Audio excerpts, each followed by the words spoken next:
Hi there, folks. Welcome to Thursday afternoon's live Q&A session with me, Al, here at HQ down in Cornwall.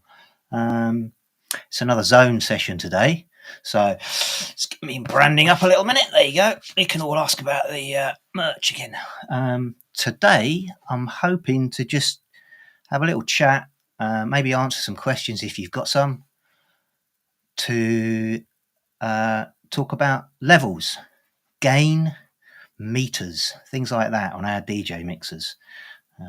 Just show you over here. Got a little setup using the 96. So you can see my channel meters, you can see my main meters.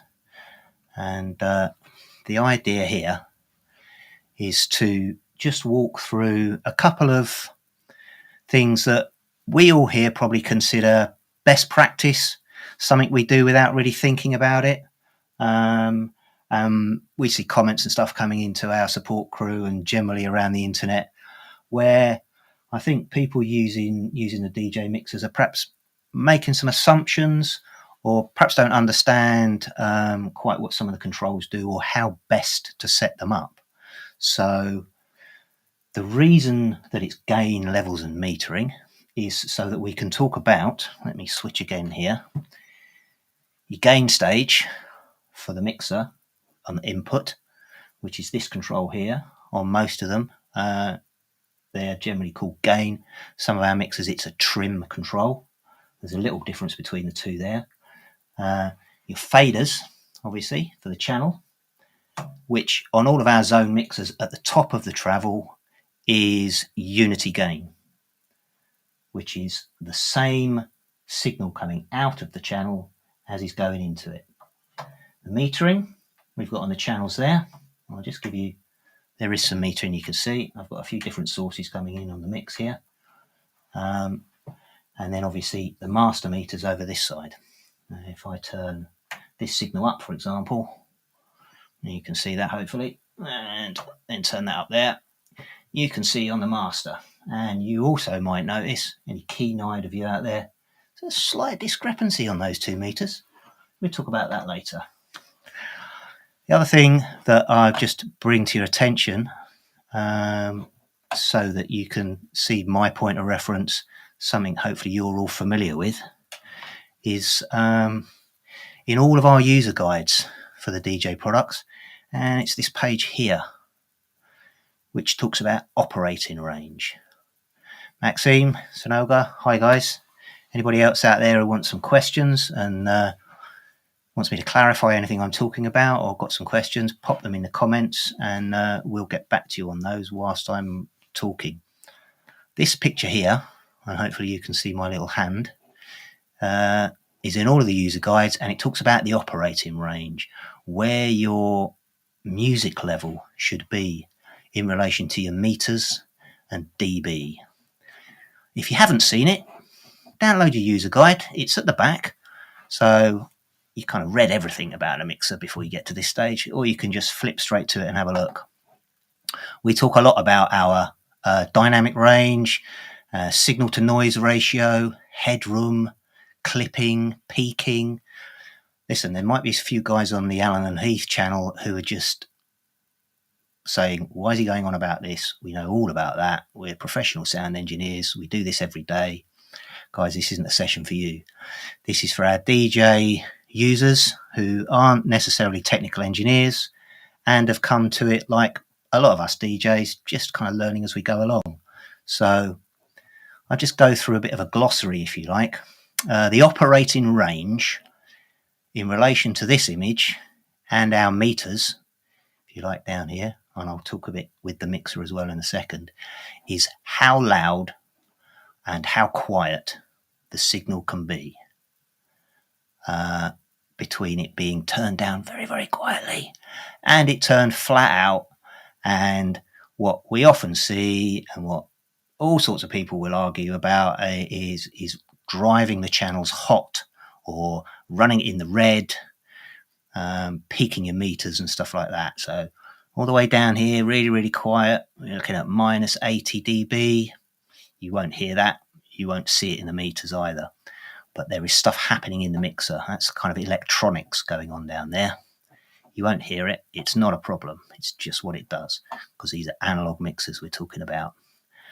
Moving up this scale, dBu, round about minus 30 is where our metering on the DJ mixer starts coming in. Okay, so when you turn your audio on, it's around about this level where you'll start to see the signal being metered. And if you have a look at this graph, we want it, and we tell you when you're setting up the mixer to adjust your gain stage so that the levels are operating between minus 6 dB and plus 6 dB. This is generally considered to be the optimal levels for your audio signals. Audio signals, we are talking stereo, dynamic music, and obviously with the DJ stuff, there's a reasonable amount of bass content in there, and they're very dynamic, transient audio sources usually. Within this range is kind of generally where you want stuff happening. If I show you just quickly with the mixer, I think I can switch to here. Bear with me a moment. This is a test tone signal. In here, I am just going to put on this channel an old LP. There you go. You should be able to see that there, coming in on channel 4. That's a vinyl LP. It's some soul music. So I know we've got a lot of house and soul DJs out there. It's a bit of Al Green, actually. You don't need to hear the audio.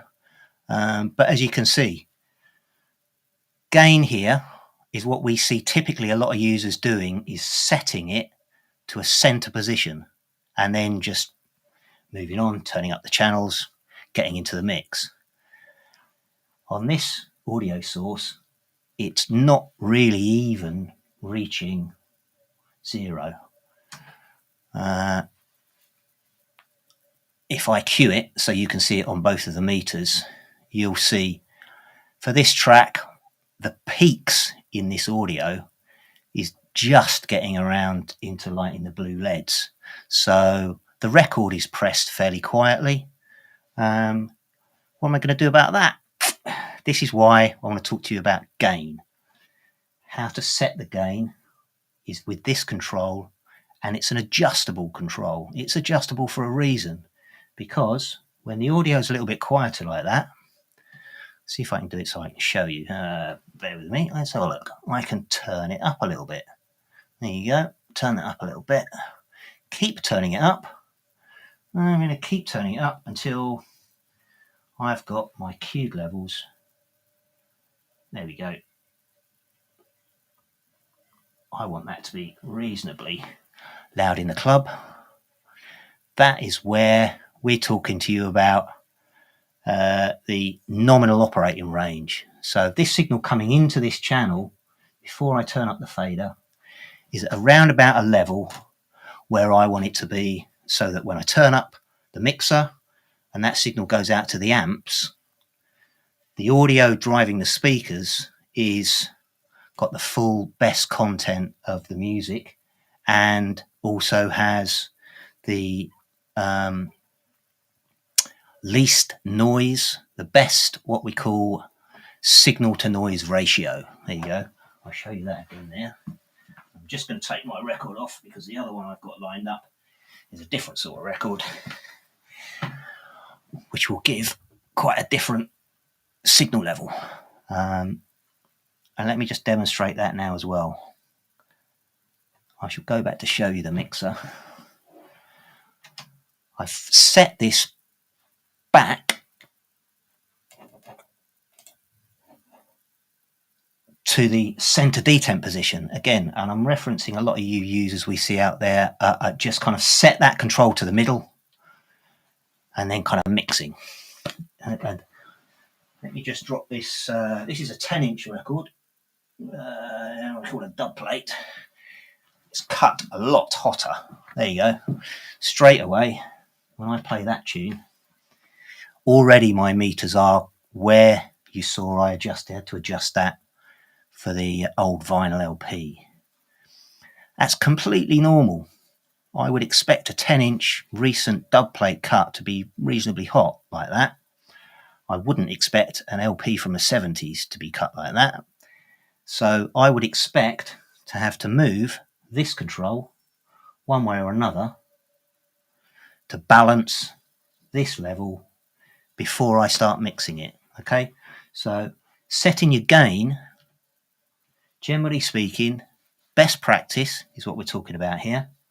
Start with the gain off, the minimum, and then you might have heard people say, get a loud track, get a quiet track, depends what your audio sources are. Turn this up. Have a look at the meters. Wherever that is, dependent on the source. Now, see there, if I move that away, I'm already a little bit before the 12 o'clock position, and that's touching 0 dB. I move it up a little bit further. Again, depends where I am in the track, depends the content of the track, depends whether it's really bassy, might be an intro, but generally speaking, around about there, more or less, isn't too bad. But don't expect to never have to adjust that, and don't consider that it's wrong if you do need to adjust it. It's what the control's for, so that you can go between quieter and louder sources and get that balance there before you bring the channel into the mix. If I take that away, bring that up into the mix, there you go, there's my mix levels. Perhaps a little bit hot for me if what I wanted to do on a 96 is boost a little bit of bass. My track stopped there, so what I'll do is, because I've got something on a loop, is I'll move these two tracks. There you go. Here's my other comparison. These are two tracks running from Traktor, so my input source is USB. Different signal level coming into the mixer, and already you'll notice that the audio on channel 3, if I cue it, is hot. That's kind of too hot, really. It's okay if the red lights peak a little bit, but going like that, we're getting into the territory. If I go back to show you this, we're pushing it up here. It's not clipping. It's starting to peak, and there's a difference between it starting to peak and it clipping. So what I'm going to do for that one, before I turn that up, is I'm just going to knock that back a little bit. Just bring it down. There we go. That's looking a little bit healthier for my liking. Round about there. Great. When I bring up that track into the mix, that's fine. That's nice and healthy signal. Operating nicely in my operating range. It's all going on around here. So the noise, the electronics of the mixer is down there. Nothing going to be heard. With my faders up, that's giving me a good healthy signal to send to my output. What you'll notice at this point as well is that if you can see those over here, both of my master output controls are turned down.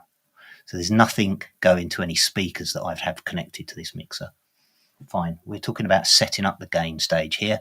So you're making sure that the audio coming into the mixer and coming into the mix is at the right sort of levels, so that when I start combining tracks, blending music, I've got a healthy signal range, and I'm not going to damage the speakers. I'm not going to be sending distorted audio out to my speaker system. Okay, you can see these meter the input, regardless of what I've got going on here. They're constantly monitoring the level of the signal coming into the channel. That's what they're designed to do. So you can keep an eye on, as you're mixing, on where those levels are, and as you jump from one track to another, whether you just need to tweak that again a little bit. So this one, I've top that down a little bit. It's not in the mix yet, but those two are now both operating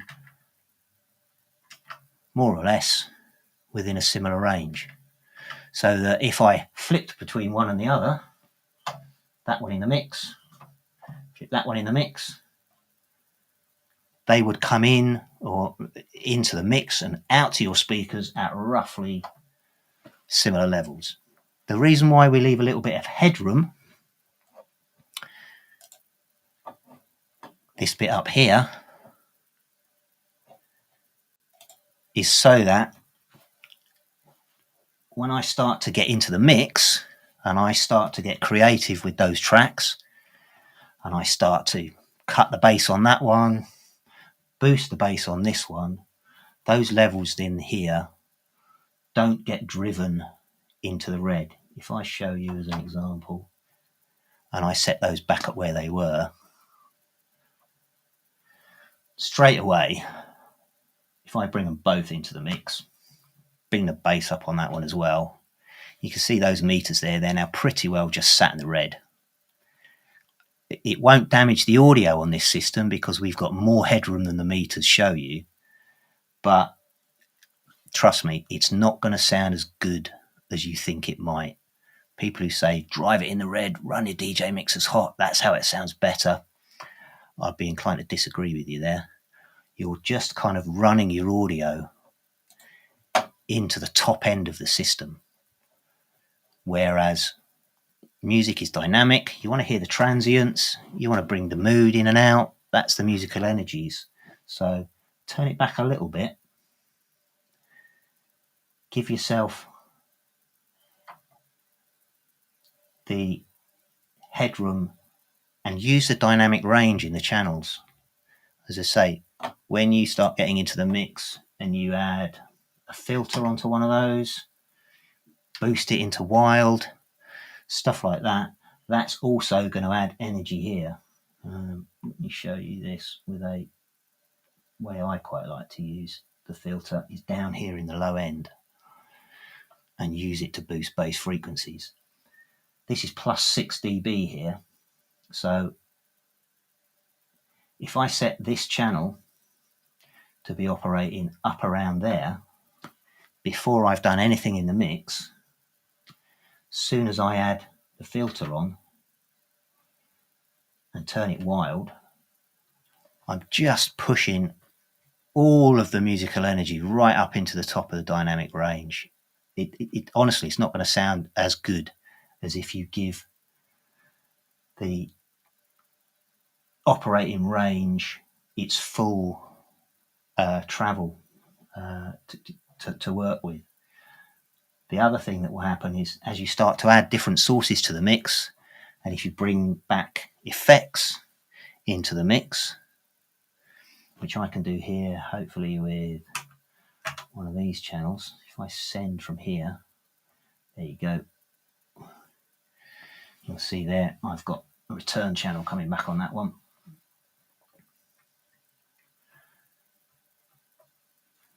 Adding and combining all of those in the mix, it's cumulative, so every signal adds to the next one. You've got a sum in the meters. If you're pushing them all too hot, what you're going to get out of the other end isn't going to be a really loud mix. It's going to be getting towards a distorted mix.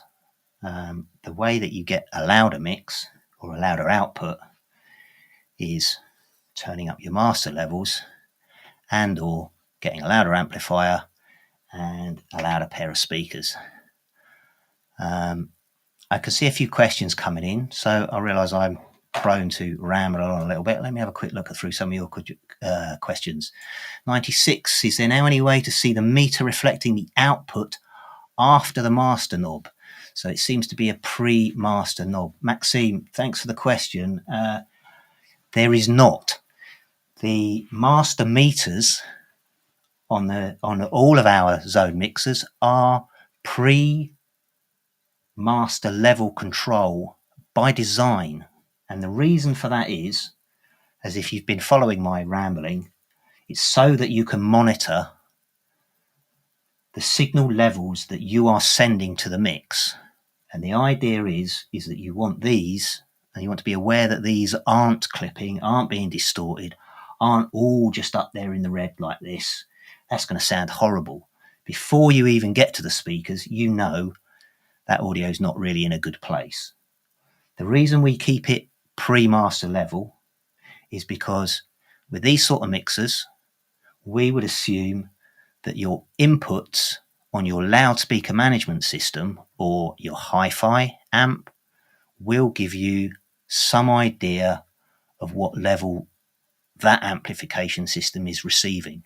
So we'd expect you'll either have some meters on the amp, maybe even just a peak LED, like we have over here on some of these, to give you an idea of where you might be overdriving your audio.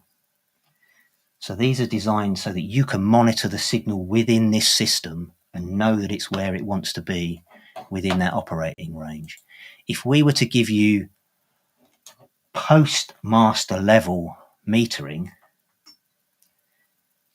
what you'll tend to do is have your gain stage back to front. If I can explain what I mean by back to front, is that you will end up, what we see typically is people will either maybe have that not so loud. If I can just use the one track here as an example and turn this up. What tends to happen is people will turn the master up, and then because their speakers are kind of rattling or it's all getting a bit loud in the room, they'll start to turn the gain stages or the faders down. When you do that, what you're doing with the operating range is you're pushing it down here. Okay, so just to reiterate, Maxine, they are pre-master level meters by design, and there's a good reason for that, so that you can tell the signal that you're driving to your amps is a good, healthy range. Let's have a look. Who else we got? Ambient. Evening. Is it possible today to have output not match what the master reads? I see it a lot. When you're talking about the output in terms of the mixer, I'm going to assume there, it's head knocker. Yes is a short answer. And if you don't have any kind of signal metering on your loudspeaker system, on your amplifiers, then as a general rule of thumb, let me see, I'm not quite sure you'll be able to see this, but if you've got a 9.6, you can put the master level at unity. I'll talk to you about unity in a second. On a 9.6, you should see around about 7 on that level. There's a little black dot on the legend. On a 96, that is essentially unity on the system. So head knocker, that setting there is as loud at the output as the meters are displaying. I hope that makes sense. So then if you want to turn up the signal without pushing it up into the red here, you turn up the master level there. And that from 7 till maximum is all adding gain onto the output there. So again, you can amplify the signal output from the mixer without distorting the input. And that's what you want to do. You don't want to distort the input. You don't want to get in that muddy, unclear, cluttered sound. It's cluttered if you've got lots of tracks in the mix. It starts to get muddy if you've got too much bass content stuff in there. So you can keep all of that dynamic range active and clear the clarity in your signal. And you can boost the output level beyond here. Most of our mixers will give you gain on the master. Flat out isn't unity. If you want to talk specifics about any particular mixer, drop a comment in the questions. I'll go through those and I can review this for you with a different model. Obviously, I'm using the 96 because it's got quite a lot of sources I can bring into the mix and stuff like that. So the metering on the mixer is on the channels. It's post gain, post EQ. So if I turn on this one, all of that down, you can see there, nothing on that meter anymore. And again, it's by design so that when you're mixing or when you're preparing a Traktor mix, you can get an idea of how that track is going to be within the mix, the level it's going to be at in the mix, before you bring up the faders. And as you get familiar with it, those of you who are familiar with it probably don't even think about this sort of stuff. It's just what you do. You will see there's some signal on the 96 because these don't attenuate full kill. They're not full kill controls. These are minus 27 on the high and low mids. So there's always going to be a little bit of signal there for you to see coming in on the meter. Again, that's fine.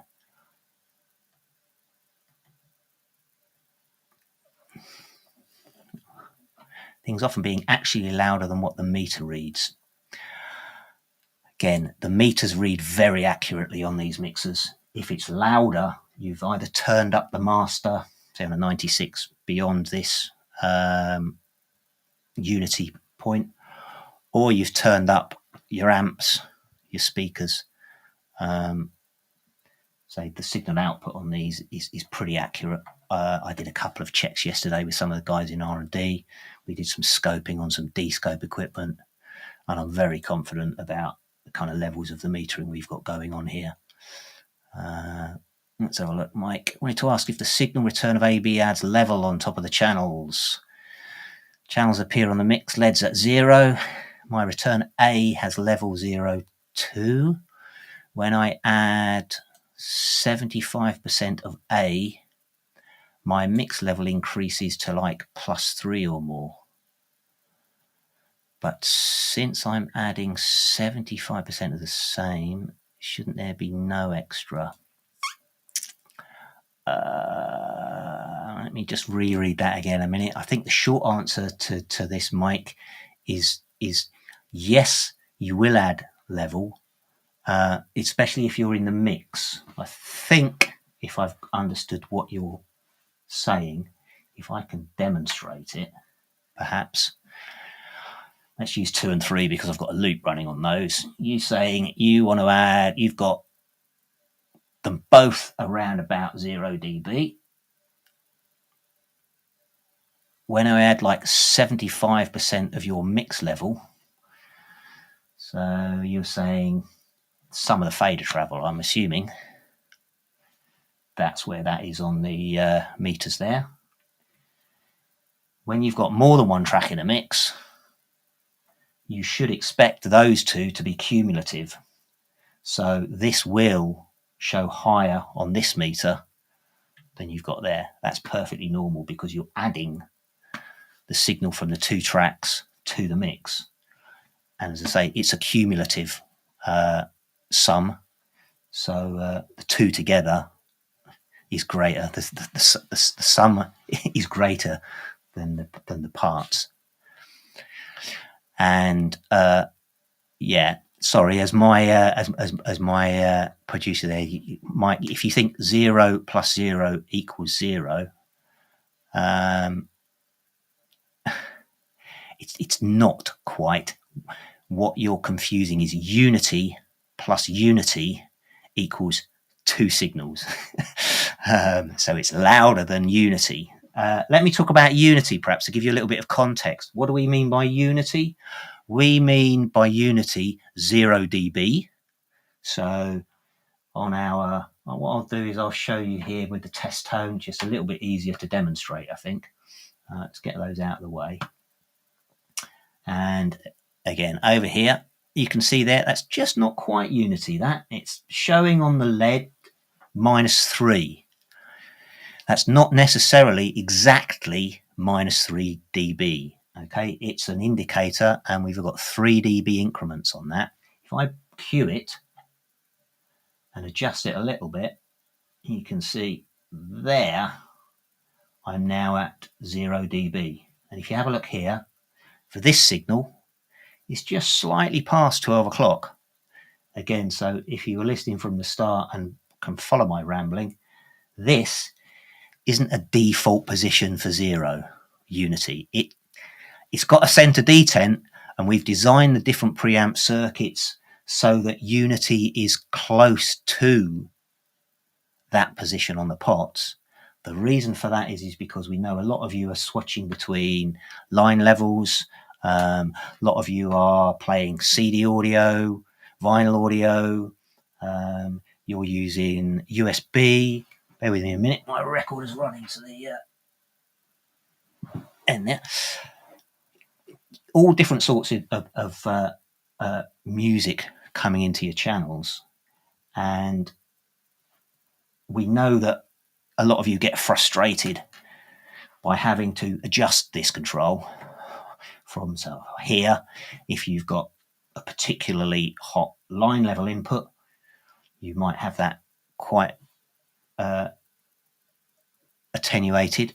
If you've got, as I say earlier on, my nice 70s Al Green record, that's going to be quite quiet, and I'm going to need to push that all the way up there. On some of our mixers, that is quite a dramatic adjustment. It's fine. It's a variable control. It's what it's for. But we appreciate that can be a little bit frustrating for some of you. And if you're switching between sources on one of the channels, you'd like it to be a little bit less mad for you to adjust while you're thinking about the mix and stuff. With a digital console, we could do all of that under the hood and just make sure that a signal coming in at that point equals 0. This is analog, and we're dealing with analog inputs generally as well as digital inputs. So it's an adjustment. Unity, for intents and purposes, 0 dB there. So I've got 0 dB coming in. What that means is I am not attenuating the signal from its source, and I'm not boosting the signal from its source.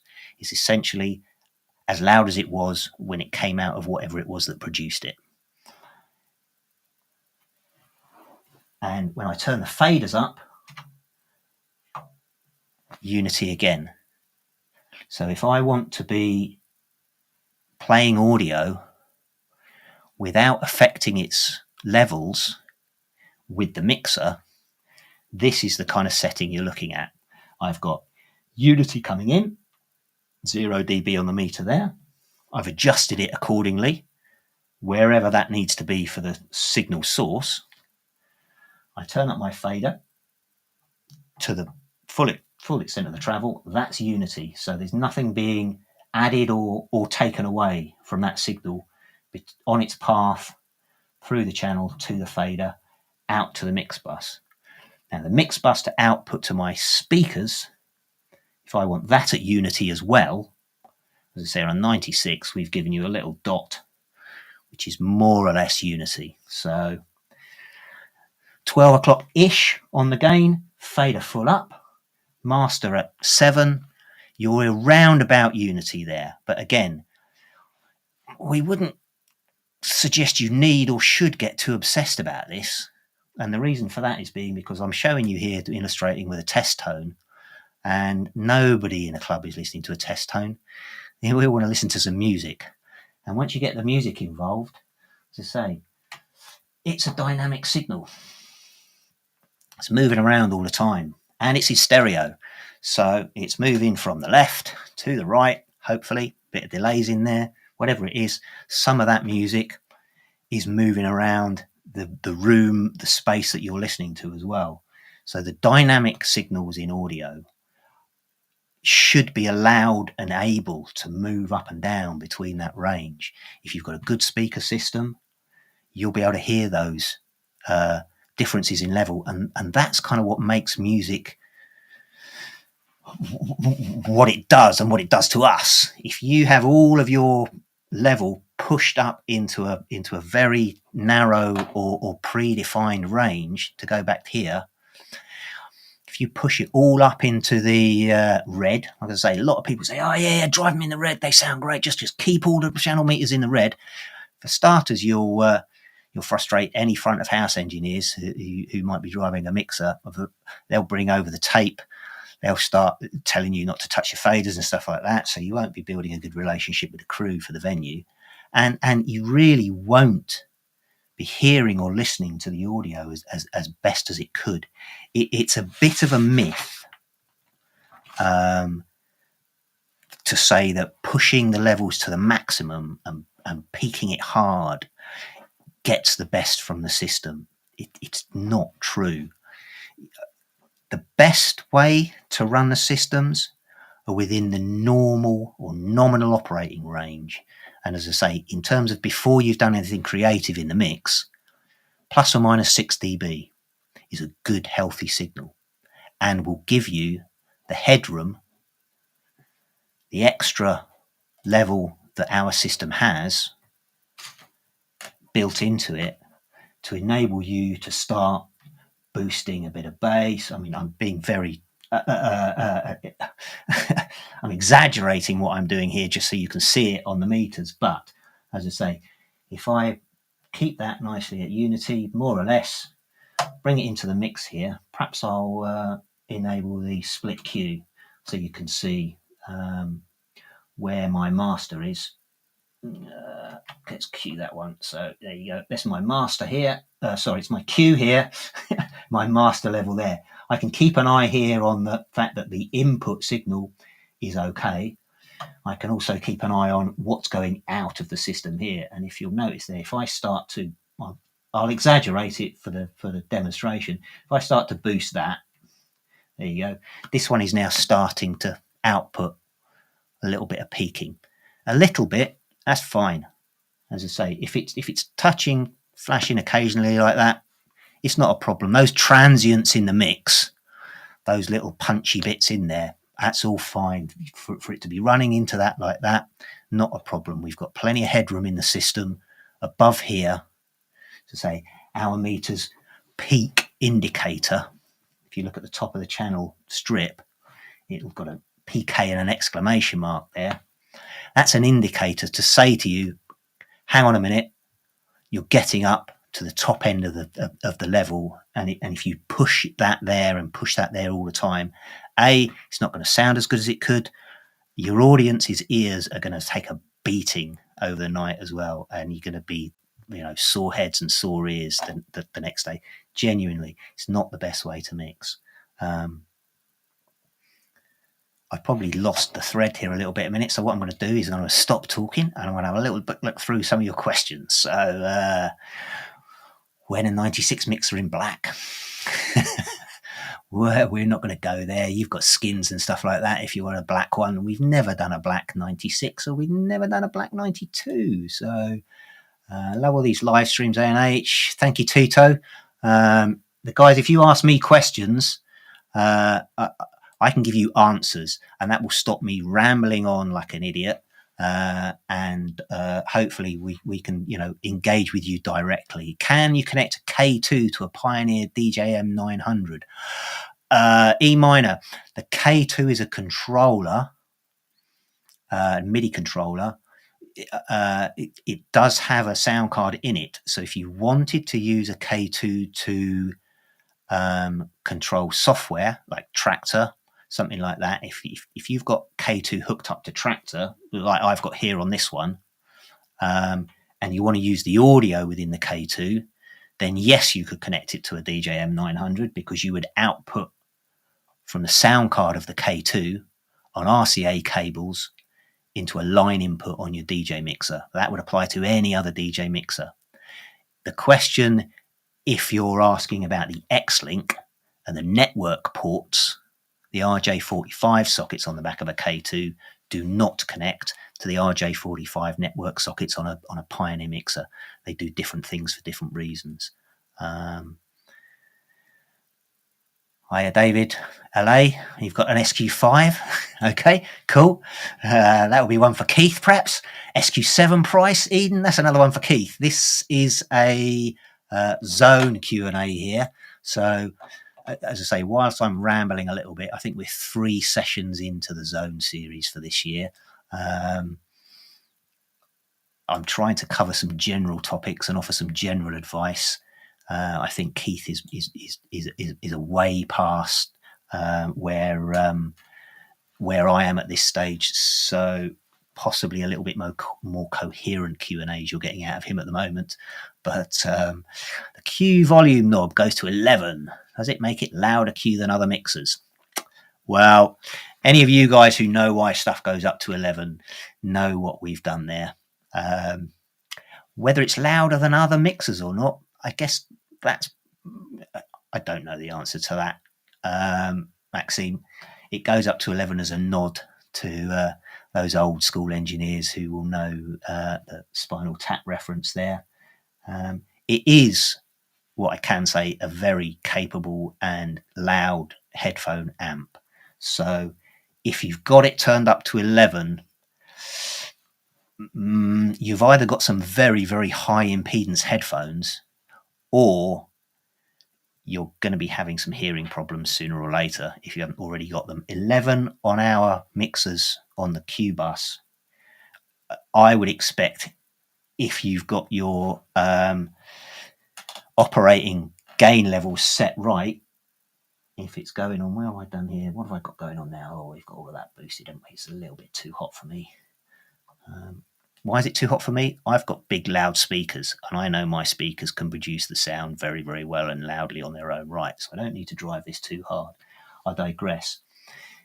This operating around here on the meters, if I cue the master, so I'm only listening to the output through my headphones, I'd be really surprised if I needed to have this Q level anywhere much more than here. It'd just be so loud in my headphones that I'd be struggling. As I say, but what we offer is quite a wide range of adjustment. And as I say, also what we know is that, you know, in some booths, you're going to have a big stack next to you for your monitor rig. That's giving you your mix output. So when you want to cue a track in particular, you do need, in some cases, to be able to turn that up quite loud, just so as you can hear it in isolation from everything else that's going on around you. Accumulation then, Mike. Yeah, it's essentially the outputs here is a sum, to use another term, engineering term that some of you may or may not be familiar with.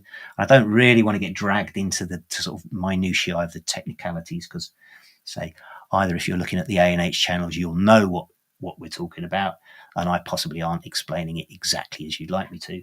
Generally speaking, though, when we talk about summing, we're talking about combining sources from more than one channel. You know, we're DJs, we're mixing two tunes together. It's a little bit different from the console engineers who are combining several different mic sources from a band or a drum kit and stuff like that, and balancing a mix like that. It's a similar in principle, but in practice, we're mixing between two tracks or two or three sources. And what we want at the output is a balanced mix here, but it's a sum of all of these things. And as you add them together, they will become cumulative. So, you know, 1 + 1 doesn't equal 2. With dBs, it's a log. And again, I'm not going to go there, because I don't think we all need a maths lesson this afternoon. Let me run through a few more questions and keep an eye on the time, because I'm probably rambling and need to answer a few more questions. What A&H stereo device would allow professional main output gain plus 26 dBm, plus 29 dBm levels? Well, Douglas, I maybe don't understand the question in context of why it would need to. Essentially, to get, I think, with the 9.6, you've probably got about 26 dB as a maximum output. So if you turned everything up and turned it up, what you would be getting from the output is potentially around about that 26 dB. We have balanced master outputs give you plus 4 dB. And what that equates to is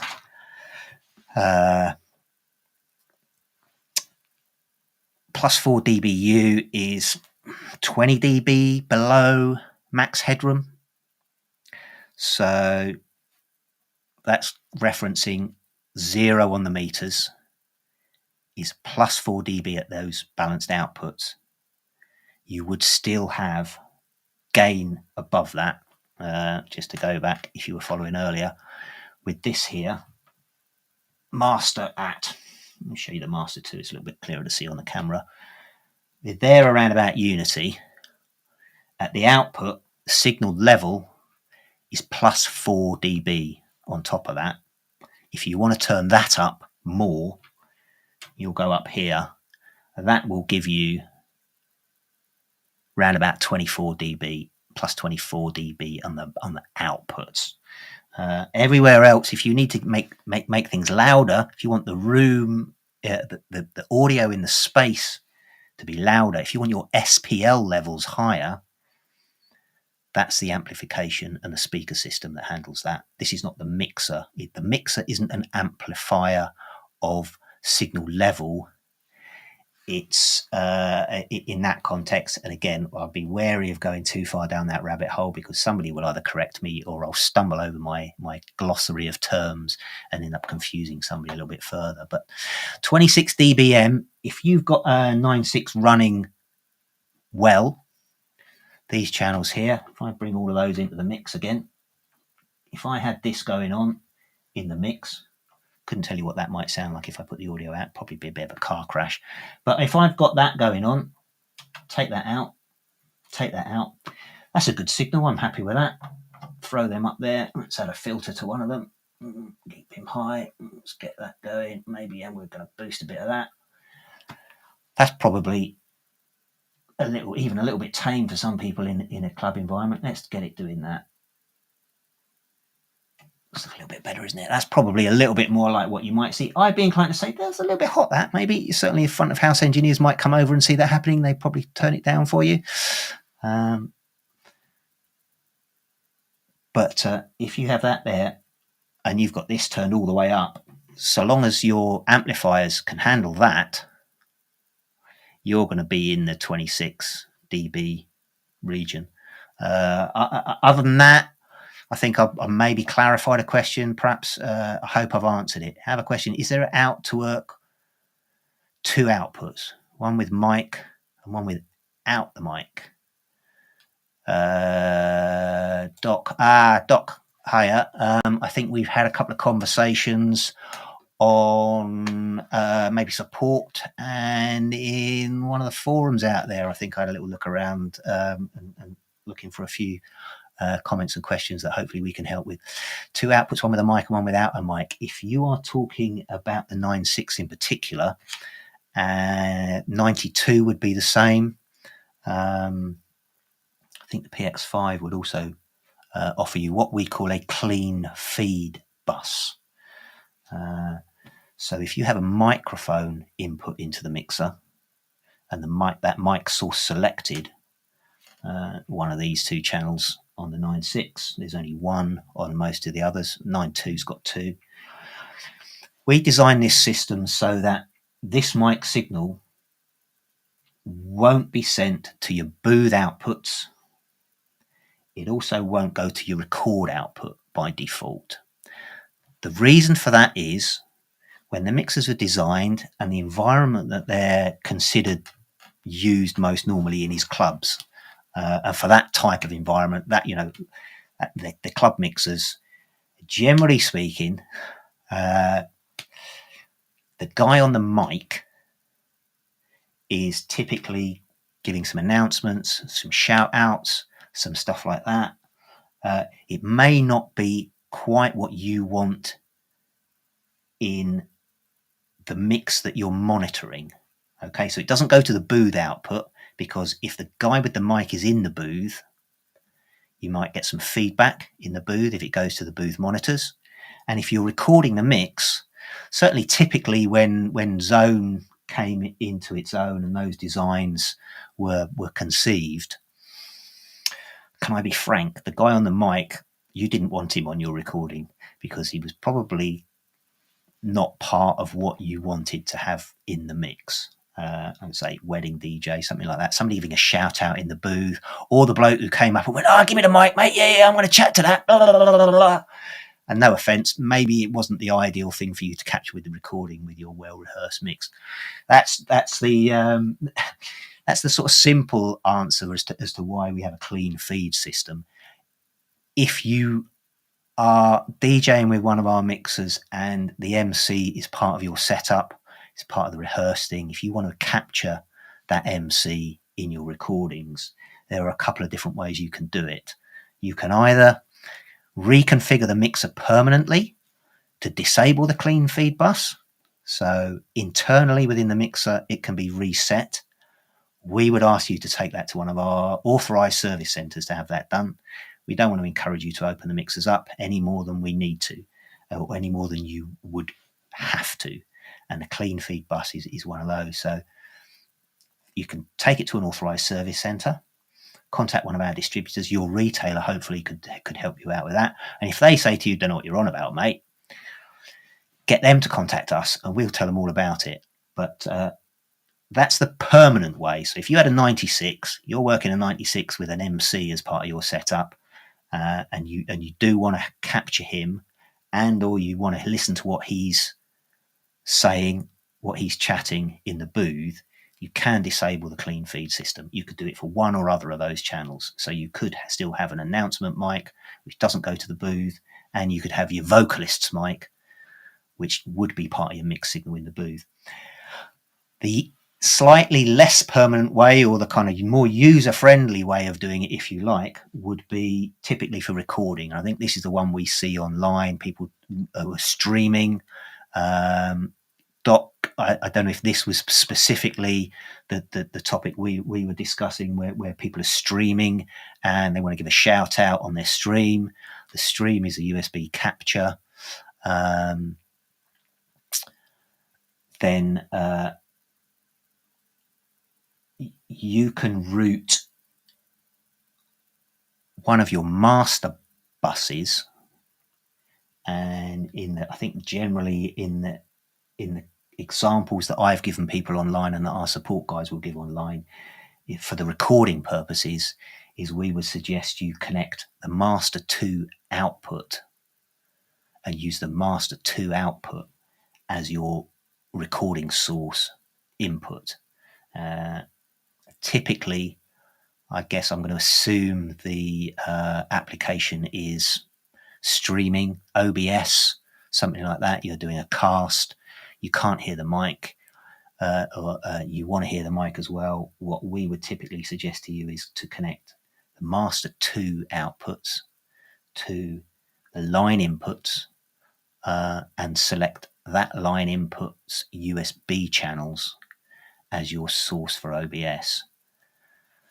That's the way to get your mic into a mix, I think, sort of simply speaking. I've just been corrected by my production crew there, and the +4 dBu is +15 dBm.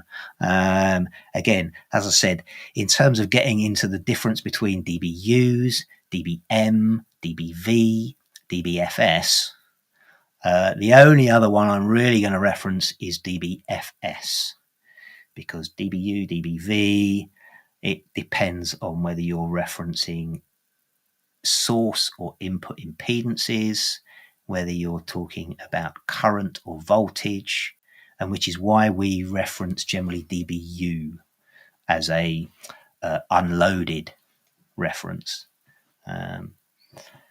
So I've been corrected at +15 dBm. I will take that from the production team. But hopefully what I was talking about, the same applies. Again, I'm rambling and we're probably crashing the hour, so let me just whip through a few more, because there's a bunch of questions there I didn't even see going on, so bear with me a minute. Thanks for focusing on the 96 and the Xone line. Thank you, Adrian. If you do have, guys, particular questions about a particular mixer or a particular feature, drop them in the comments. When the next session comes round and we post the announcement that it's coming up, drop your questions in there. That will give me a little bit more time to review the topics that for discussion and do my homework and due diligence so that I can give you more coherent answers.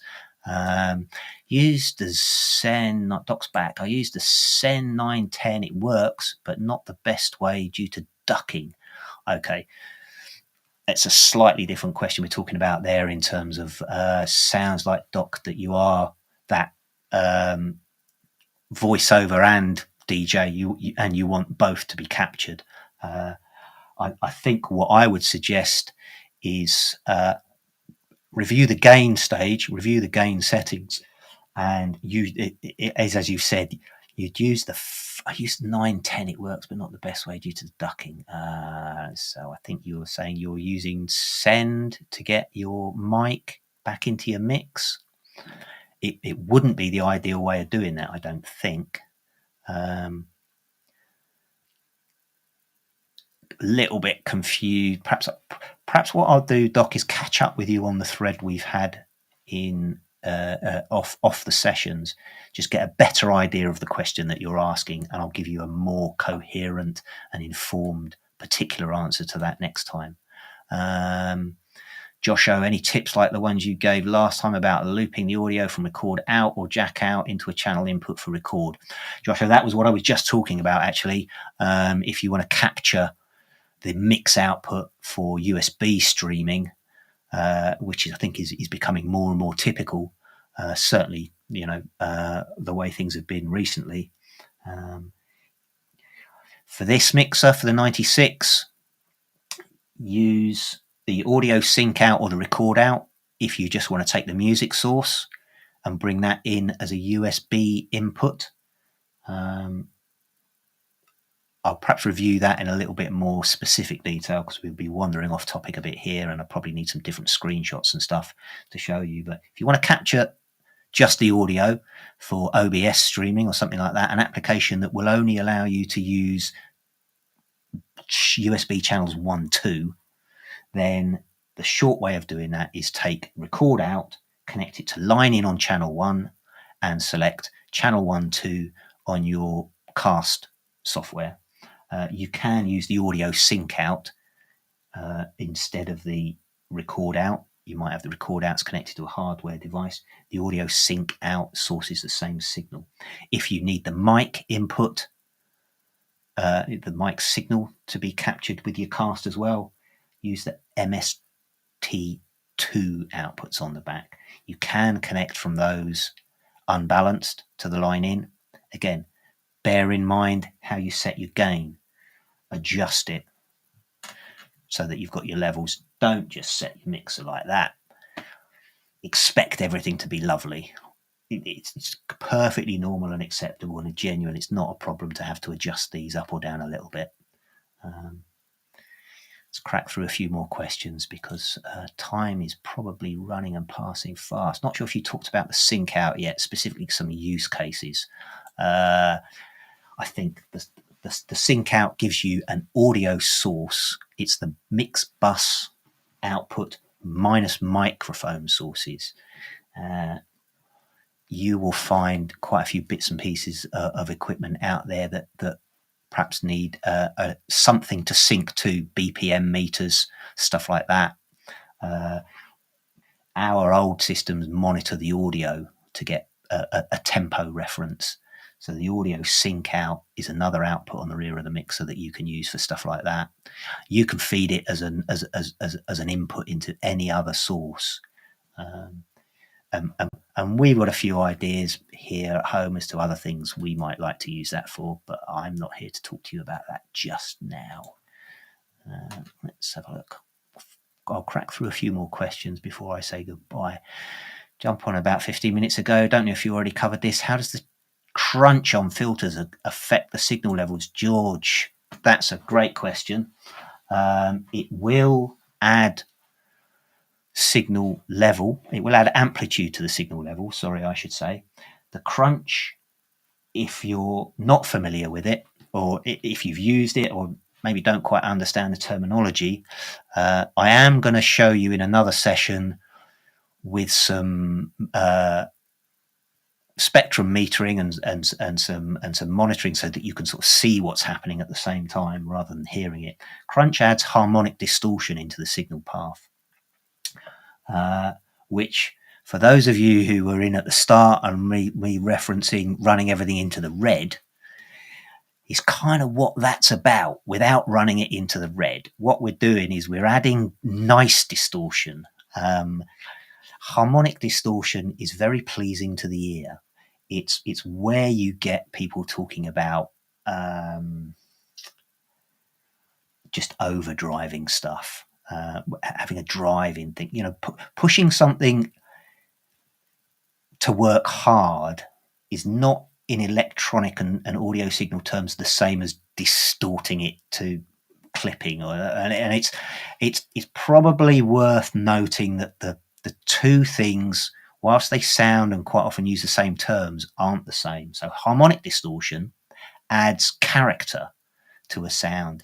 If you've got digital audio where it's very clean and transparent, the human ear likes a little bit more grit, if I can use that term. But as I said, in the club environment, you know when you feel the music that you kind of enjoy it more. Harmonic distortion will add something very pleasing to the ear, and/or it will start to distort the signal. And what it will do, distorting it without adding so much amplitude to the signal levels that you're going to drive the signal levels back up into here. So what it will do is it will add that kind of noise. They're very subjective terms here. You excuse me, guys. I'm struggling to pop up with the right one out of my head, but they add that kind of grit, the crunch. I mean, it's the right term actually. It sounds crunchy. It sounds a little bit crunchy, and that's quite nice on your ear. It's a different sort of crunch than the clipping, which is the signal rail, the signal in the electronic rails hitting their limits. A digital signal will clip. You get a very nasty. There's nowhere else for it to go. With the analog electronics, the audio components start to behave differently, and you can get some nice results out of that to the ear, but generally it's not really where you want to treat the electronics. So the crunch circuit is designed to add that subjective good noise, good distortion into the mix without damaging the electronics. I hope I've explained that clearly. Probably haven't.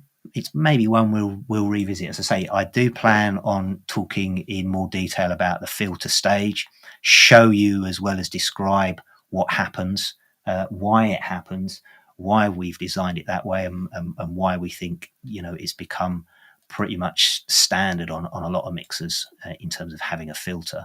But that's for another day. Do you need anyone with you in the studio to make your live stream easier, Joshua? Yes, please. No, I've got somebody in the background, but we are working on that. This is still a work in progress, guys. So apologies for the rambling nature, and if it's looking a little bit like I'm doing it all on my own. I'm not quite, but we don't have a full studio production team here behind me. Where can I buy a hoodie like yours? There you go, York. Thank you. That one's for Marcus. Oh, I thought I'd wear that today. Here you go, guys. Nice Xone series hoodies. This one is decades old, I'm afraid, guys. But we hopefully will have some news on that front for you before too long. I still don't want the guy on the mic in the recording dock. That's great. Then just use your record outs. Use the MST option if I show you here for your recordings. If you're recording USB, leave that one up. Select 1112 on your USB input, and you will have the mix output nice and healthily balanced. Obviously, you've all been following my advice. It's going to be a lovely, healthy signal with no MC chatting nonsense all over it. No offense to any of the MCs out there, by the way. Take over the Traktor, please. I will be talking about Traktor again in more detail. I do plan on having a session particularly focused on setting up Traktor with our mixers, and also I'll be incorporating in one of those sessions our K2 controllers. We talk about maps, setting up and stuff like that. That may be in a couple of months' time. I was playing with a pre-post. Yeah, pre-post on the sends, if it's not apparent or you weren't quite sure, though the send 1 on the 96 is available to be pre or post the fader level. So you can send signal from a channel to typically an effects unit, but any other source if you want to, before you started moving the faders around. So however level however you're mixing on the faders here, obviously in the mix, the left-right output will change the levels of that according to what you mix, what's going on the crossfader, which channel you're bringing stuff in for. Send, just out of here, wasn't really going to be talking about sends, but the send one on the top here is pre or post fade. So you can send a signal from this channel pre-fade. You can play with that fader all day long, play with the crossfader all day long. Whatever comes out of send one here won't be affected. Pre-fade. Post-fade, hopefully that follows. You send something from that channel, that fader's down, you're not going to hear anything. It will follow whatever's happening post-fade. Send 2 on the 96 is fixed post-fade, and post-fade is typically an effects send option.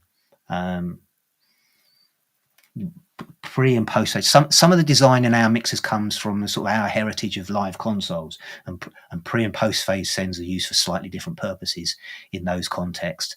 They are commonly applied for DJ environments, but typically we use those for effects on the DJ mixers, and more commonly a post fade send to an effects unit is what you're doing. I mean, I'm a fan of pre-fade sends, because if you've ever tried sending pre-fade send audio down a reverb unit, it sounds great. It's just there's stuff. Play around with the stuff, guys. This is the other thing I wanted to say is don't be afraid to experiment. If you're not quite sure how the stuff works, by all means ask us questions, fire something into support. Please come back to the sessions and ask me, what you need answers for. But guys, don't forget, have a play around, experiment with it. It's a creative process, DJing, and our mixers are robust enough for you to use and play. Turn stuff up, turn stuff down. Try and keep everything flat out of the red. That's not ideal, but everything else, have a play around. You'll find your own answers if you do that genuinely, and I would encourage that at every step of the way. Let's follow up off this. Yeah, Doc, we'll have a chat, I think. K2 plus DB4 question. Most K2 are not used. Is there a way to map more controls using some out or MIDI kit? Richard, I don't really know what the context is there. So if you want to fire a question, either as a follow-up comment there, I'll have a look. Or the other one is if you fire a question to our support team, support@alan-heath.com.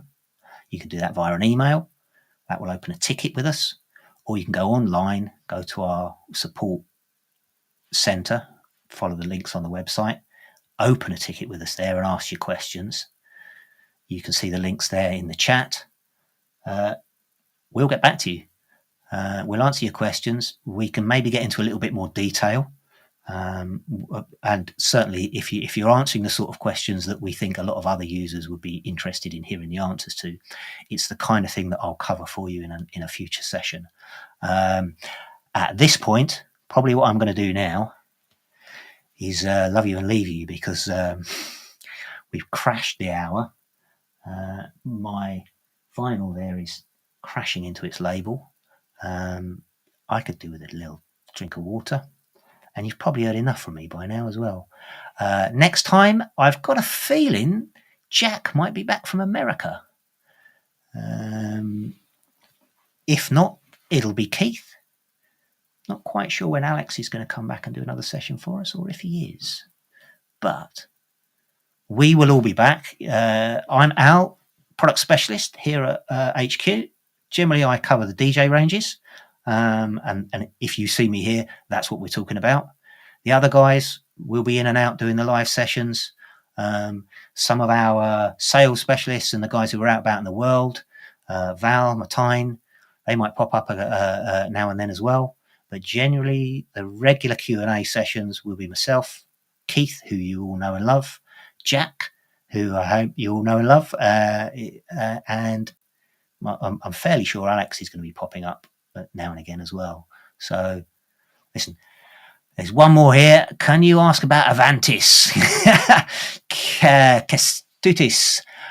Yes, you can ask about Avantis, but don't ask me, because if it hasn't got a crossfader on it, I'm not the guy to be asking. That's our sort of short question. I know we're streaming this out on the Alan and Heath channel, so I realise there's a lot of you guys out there who are going, "What is he going on about? What's mixed DJ? What's going on?" Because the Alan and Heath channels are focused on our live consoles, on the D Live systems, the Zs, the wider what we call MI or Pro, the music mixing, the band mixing type hardware.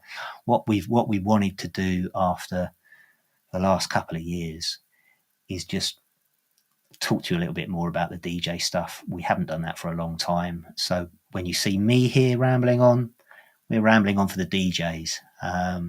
But yes, you can ask about Avantis, of course. Questions you put into the comments here will get fed back to the other team, and one of those guys will get back to you. Is there going to be a Xone K2 update, a newer controller? I think I'll end with this point. We've got lots of ideas. We've got lots of plans. The Q&A sessions at the moment are designed to talk about our current products and the current features of those. And the features of those current products, and or stuff in the manual that you don't understand, or stuff on the mixer that's like, I don't get that. Why is it doing that? There'd be the sorts of things where we might see a ticket come in and say, this is a problem, and we've looked at it and gone, it's not a problem with the mixer. There's maybe a little bit of confusion in how it's being used and stuff like that. So those are the ideas for the Q&A. Ask us questions that you haven't been able to get your head around, or that you want us to give you an answer to. New products. Yeah, there'll be new products. Don't worry about that. But there's a time and a place for that. And the product launches we're looking forward to very much. I think at that point, I'm going to love you and leave you guys. And see you in a month's time.